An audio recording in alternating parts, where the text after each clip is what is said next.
স্বৈরাচার মুক্ত বাংলাদেশ ভালো লাগছে? হাসিনা মুক্ত বাংলাদেশ ভালো লাগছে?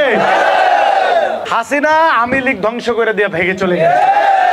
আরে ভাইয়েরা, 17 বছর আমরা কি আপনাদেরকে রেখে গিয়েছি কোথাও? আমরা যে দল করি, আমাদের বিএনপি, এটা হলো একটা সুশৃঙ্খল দল, এটা হলো সামাজিক দল, সমাজ গড়ার দল, এটা কোনো কুলাঙ্গারদের দল না, এটা আওয়ামী লীগের মতো সন্ত্রাসী দল না।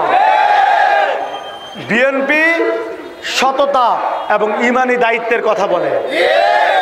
দেশনায়কের তারেক রহমানের আদর্শ। হাসিনা কোথায়? হাসিনা কোথায়? পালাইছে, পালাইছে রে, পালাইছে। কে পালাইছে? শোনেন, এই এলাকার একটা চিটার ছিল, ও কই? তার নাম কি? এত বড় বড় কথা এখন কই? ভাইয়া গেছে কেন? আরে ভাইয়েরা, 17 বছর আমরা কি আপনাদেরকে রেখে গিয়েছি কোথাও? আমরা 2500 বাসীর পাশে থেকেছি, জেল খেটেছি, মামলা হয়েছে, কিন্তু আপনাদেরকে ছেড়ে 1 মিনিটের জন্য যাইনি, গিয়েছি। আজকে ভাগছে, কারণ কোন ইমানদারিত্ব নেই, কোনো সততা নাই, ভাগবেই তো।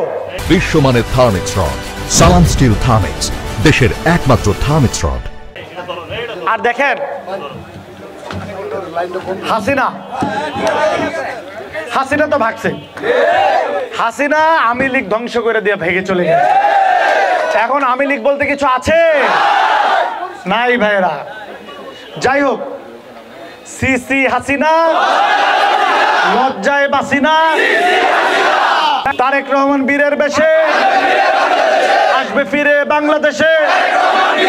তারেক রহমান আসছে, রাজপথ কাঁপছে, শেখ হাসিনার দিন শেষ, তারেক রহমানের বাংলাদেশ, শেখ হাসিনার দিন শেষ, শেখ হাসিনার দিন শেষ, তারেক রহমানের বাংলাদেশ।